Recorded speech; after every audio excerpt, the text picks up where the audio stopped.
Long before the world had ever heard of Roswell, a spaceship crashed in the Old West. The year is 1897, the age of cowboys and steam trains. For months, a strange phenomenon had been gripping America. A wave of sightings of a mysterious, cigar-shaped phantom airship, moving slowly and silently through the night sky. It was a national sensation. And then, on April the 17th, the story goes from a regional curiosity to a national legend. In the small, dying town of Aurora, Texas, the airship allegedly suffered a catastrophic failure. It collided with a judge's windmill, exploding in a shower of strange debris. The townsfolk rushed to the scene, and what they found, according to a local newspaper report, would become the bedrock of one of history's most fascinating and frustrating riddles. This is the story of the crash that shouldn't have happened, the pilot who wasn't from this world, and the small Texas town that has been keeping its secrets for over a century. The core of this entire mystery, our primary relic, is a single piece of paper, an article written for the Dallas Morning News by a local correspondent named S.E. Hayden, and his account is nothing short of astonishing. Hayden wrote that the wreckage was a mess of a strange, unknown metal, scattered with papers covered in what appeared to be hieroglyphics. But the most incredible part of his report concerned the pilot. The body recovered from the wreckage was, and I quote, "not of this world." The story gets stranger still. The good, God-fearing people of Aurora, faced with this otherworldly visitor, decided to give the creature a Christian burial. The Martian, as they called it, was laid to rest in the local cemetery. And there the story lay, a bizarre piece of local folklore until the 1970s, when UFO researchers rediscovered Hayden's article. They descended on Aurora, armed with metal detectors and history books, and they found tantalizing clues. One investigator, a former aerospace engineer, found strange metal fragments near the old windmill site.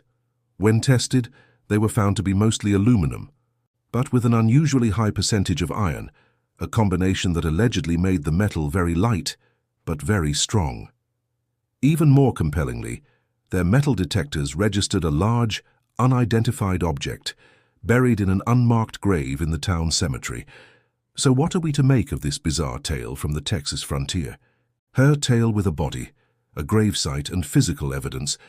It sounds compelling, but as with any good riddle, the evidence has a dark side.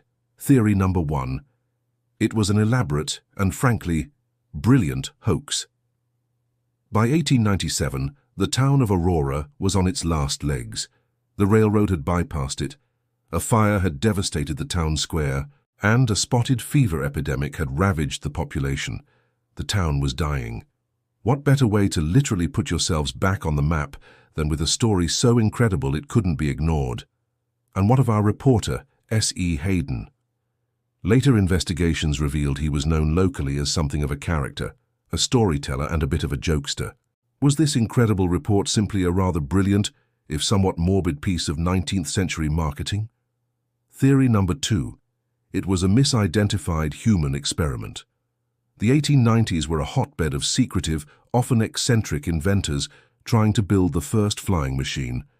Is it possible that a reclusive inventor's prototype met a fiery end over Aurora, and the locals, unfamiliar with the technology, simply filled in the gaps with the phantom airship stories? It's a plausible theory, but one with absolutely no proof. And that brings us to the final frustrating chapter of the riddle, the grave itself.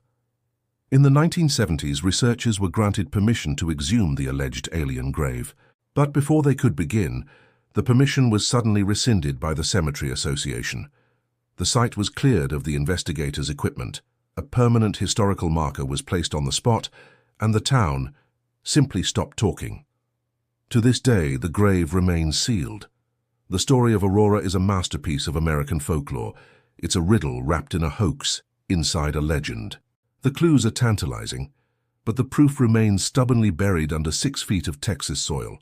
And perhaps that's where the town wants it to stay. So what's your verdict on the Aurora mystery?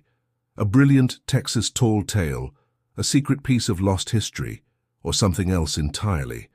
Cast your vote in the comments below.